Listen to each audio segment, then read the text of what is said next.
Kita ke informasi berikutnya, pemirsa. Polisi akhirnya mengungkap motif pembunuhan terhadap mahasiswi UMM yang dilakukan oleh oknum polisi dan merupakan kakak ipar korban. Pelaku yang merupakan anggota Polres Probolinggo ini tega menghabisi nyawa adik iparnya itu lantaran sakit hati serta ingin menguasai barang milik korban.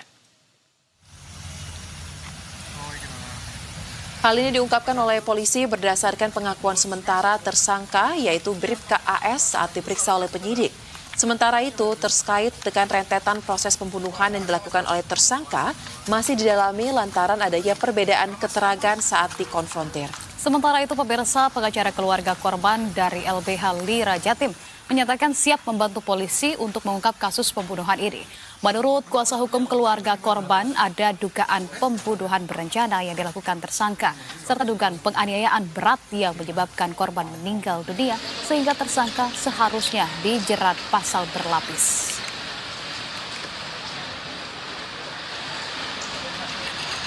Keterangan ya sementara ya bilang sakit hati, ada juga terkait ingin memiliki barang gitu. Karena kan jadi hari ini kita konfrontir lagi ya, karena ada beberapa keterangan dari kedua tersangka yang berbeda. Jadi harus kita cek lagi dan besok rencana kita lakukan prarekonstruksi. Kita cek ke lokasi terkait eksekusinya dan cara mereka melakukan dan ide siapa yang membuang gitu kan. Jadi dari kami sebagai penasihat hukum dari pihak keluarga korban LBH Lira Jawa Timur, kami ingin membantu pihak penyidik. Kami siap berkoordinasi penuh dengan pihak penyidik demi adanya keadilan bagi kami pihak keluarga korban atas kejadian dimaksud. Dan pemirsa, untuk mengulas kembali lebih dalam kasus anggota polisi yang tega membunuh adik iparnya karena kesal dan ingin menguasai harta keluarga istrinya, kita telah tergabung dengan Ketua Indonesia Police Watch atau IPW, Pak Sugeng Teguh Santoso. Selamat sore, Pak Sugeng. Ada Anissa dan Souza di studio, Pak Sugeng. Ya, selamat sore Mbak Anissa dan Souza. Ya, Pak Sugeng, kalau kita lihat dari kasus ini kan sebetulnya masih dalam proses penyelidikan dan Bribka Agus pun selaku kakak ipar korban ini juga sudah ditetapkan sebagai tersangka. Saya ingin tahu dulu dari pandangan Pak Sugeng seperti apa? Proses ini sudah penyidikan ya, bukan penyelidikan. Penyidikan itu artinya ada satu peristiwa pidana sudah terungkap dan bahkan pelakunya sudah ditangkap. Ya, ini kita apresiasi polisi Polda Jatim ya, Polda Jatim kalau tidak salah mengungkap karena begitu cepat dalam beberapa hari. Perlu digarisbawahi bahwa dalam kasus-kasus pembunuhan, termasuk pembunuhan berencana, kasus ini bisa masuk kualifikasi pembunuhan berencana ya, itu 90% bisa diungkap. Karena pembunuhan itu satu peristiwa umumnya terkait dengan orang-orang yang dikenal atau berhubungan sebelumnya, ya, ada terhubung gitu ya. Jadi bisa diungkap. Nah ini kalau saya melihat pelakunya polisi ini, dia semestinya tahu ya sebagai polisi kalau melakukan pembunuhan akan terungkap. Iya. Oleh karena itu pemahaman ini menjadi satu pertanyaan, apa motifnya? Kalau motif sakit hati mungkin bisa ya, tetapi kalau motif mau menguasai harta itu terlalu sederhana menurut saya. Oleh karena itu yang harus dikembangkan adalah motif sakit hatinya ya. Apa sebetulnya membuat dia marah kemudian muncul untuk membunuh ya. Kalau hanya menguasai harta terlalu naif menurut saya sampai harus membunuh. Apakah sakit hati itu berangkat dari konflik internal keluarga? Ini harus didalami.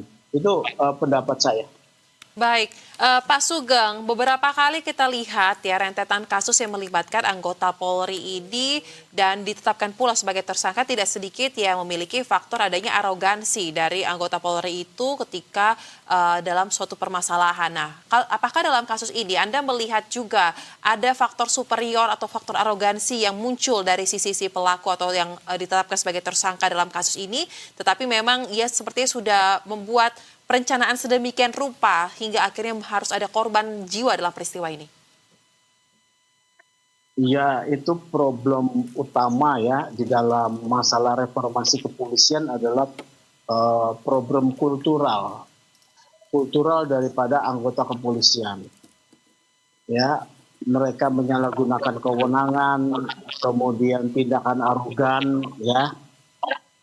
Kalau dalam kasus ini, saya melihat ini tindak pidana yang tidak ada kaitan dengan jabatannya. Ini adalah tindak pidana pembunuhan yang berangkat betul-betul dari motif pribadi. Tidak ada kaitan dengan tugas, ya. Kalau memang arogan sudah pasti, ya. Ini justru menjadi pertanyaan mengapa seorang polisi membunuh iparnya. Ini yang menjadi pertanyaan. Walaupun motif sedang didalami, apapun yang dilakukan oleh anggota polisi, itu akan mencemarkan institusi. Nah, upaya yang kemudian pemulihan kepercayaan publik adalah mengungkap dengan cepat kasus tersebut dan ini menjadi tanggung jawab polisi. Polisi kan sudah bertindak, ya. Jadi tindakan polisi ini ada dua kepentingan. Satu, untuk memulihkan kepercayaan publik termasuk anggota keluarga korban. Kedua, memulihkan keadilan untuk korban. Ya, jadi dua aspek di sana, Mbak. Baik. Oke, Pak Sugeng, berdasarkan jawaban Anda sebelumnya, begitu apakah kemudian juga Anda ingin menekankan bahwa terkait dengan dua motif yang tengah didalami oleh pihak kepolisian,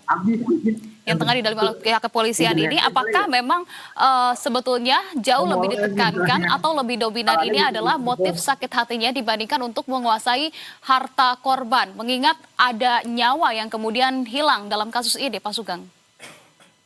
Iya, saya lebih cenderung kepada motif sakit hati, ya. Sehingga kalau motifnya sakit hati bisa dikenakan pasal pembunuhan berencana. Ya. Kalau motif menguasai harta korban, kan harus didalami harta korban apakah ada yang betul-betul bermakna ya, dalam jumlah besar, ya. Kalau saya lihat ini kan dari pihak keluarga biasa saja, ya.